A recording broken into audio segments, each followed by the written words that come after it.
In this video we are going to discuss this problem. So in the problem what is given, let us see. So in this problem, so first is given a load Z is there and it draws a 12 kVA of power.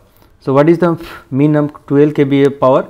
That means the apparent power is given as 12 kVA. So I will write 12,000 VA, volt amperes, and the power factor is given as, so power factor means what? The cos phi is given as 0.856, and it is drawing a voltage of, from where it is given? It is given from a voltage of 120 volt RMS.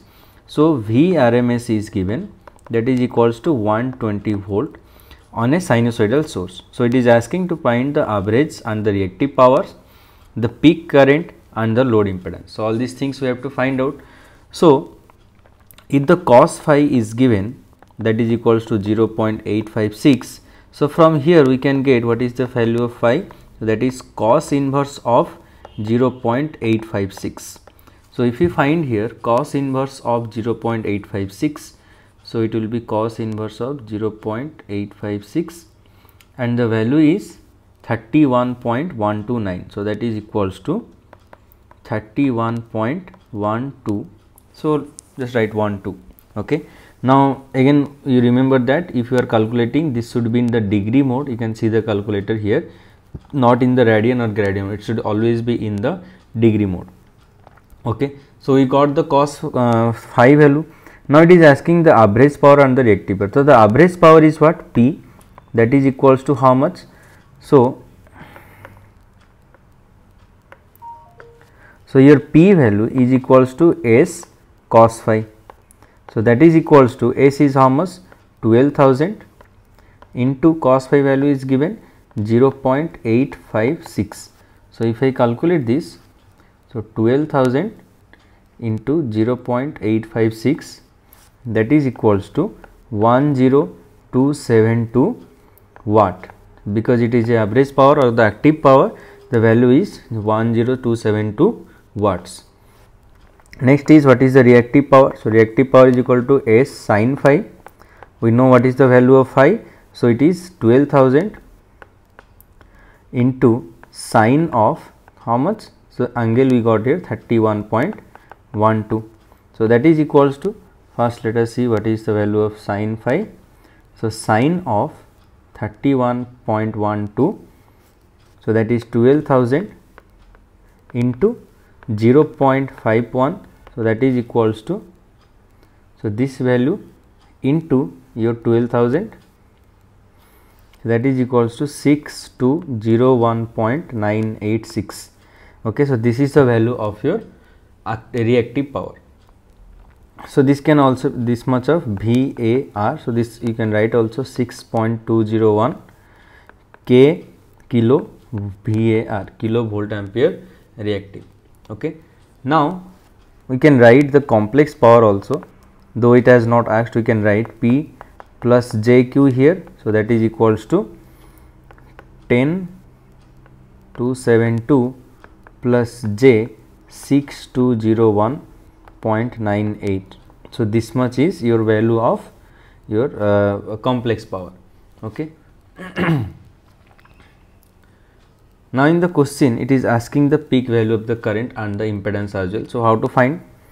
So we know another thing, that complex power is equals to how much? That is V RMS into I conjugate RMS or I RMS conjugate. So from here I can get the I RMS value. So I RMS conjugate value is equals to the complex power divided by the V RMS. Okay, so complex power we got here how much? Complex power is 10,272 plus J 6201.98 divided by your VRMS. VRMS in the question it is given 120. So we will write here 120. So that will be equals to, if we calculate, so it is 10,272 plus 6201.98 and it is I. Okay. then divided by how much, divided by 120. So that is equals to 85.6 plus 51.68 I. So this is my IRMS value. So I need to represent this as the angle and its amplitude. So how do we represent that? So in the calculator we can directly convert that. So how do we convert? So if I go, this equals to answer, sorry, not this. So I need to convert shift, I need the polar form. So I will call it shift polar, and the x value is 85, 85.6, and your y value is 51.68. Okay, so it is coming as 99.99 with angle of 31.12. Okay, so you can see here one thing. So phi value we are getting as 31.12, and from here also, from the calculation also, we are getting angle is 31.12. That means the current is actually, voltage and current has a phase gap of 31.12. Now this is my IRMS value. So this IRMS 99. So nearly equals to, you can write, so that is nearly equals to 100 with angle 31.12. So it's 99.99. So you can take this as 100. So this is your IRMS value. So what is the I peak value? That is IM. So IM is equals to how much? 100. Sorry. Yeah. So IM is equals to root 2 into IRMS value. Okay. So that is equals to, so that value will be equals to root 2 into 100. We just need to take the amplitude here, that is equals to 141.4 ampere. So this is your value of the I peak. Now here this thing, so this is the value of I conjugate RMS. So IRMS will be equals to 100 with angle of minus 31.12, because we found out the I conjugate value here. Okay, next is we have to find the load impedance. So load impedance is Z. So that is equals to VRMS divided by IRMS. So that is equals to VRMS is 120 with a phase delay of 0 degree divided by IRMS is 100 with angle of minus 31.13. So this value will be, if we calculate 120 divided by 100, so this is, sorry, 1.2 with angle of 31.13. So this can directly be written. So this angle value is actually 0 minus of minus 31.13. So this is positive 31.13. Now we need to represent that in the R plus JX form. So how to do that? So we can convert this to rectangular. So how to convert? So amplitude is 1.2 and the angle value is 31.13. 1.2 and the angle is 31.13 or 12, whatever you get. So that is equals to 1.02 plus 0.62 I.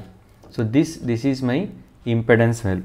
Now from here we can say one more thing here is, so this part, so it is written as R plus JX. So as it is positive, so we know that if it is positive, then this is the inductive load. Okay, in inductive load what happens? Voltage leads the current. So see here,